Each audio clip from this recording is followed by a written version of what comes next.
Yun pala may kababalaghang nagaganap. Ang iba ay tinatago pa sa loob ng kwarto o dinadalhan ng pagkain sa loob para hindi makita. Nang tuluyan ng magsama, doon pa rin pumisan sa bahay kung saan naroon ang OFW.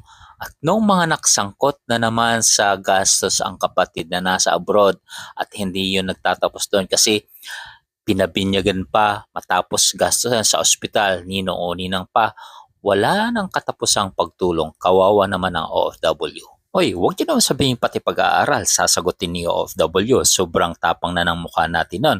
Huwag panindigan ang pagiging palaasa maliban na lang kung may kapansanan at walang kakayahang magtrabaho. At mayroon ngang pati pag-aaral, inasa talaga sa magulang o kapatid. Sabi sa Bible, sa 2 Thessalonians 3:10, "For even we were with you, we gave you this rule, the one who is unwilling to work shall not eat."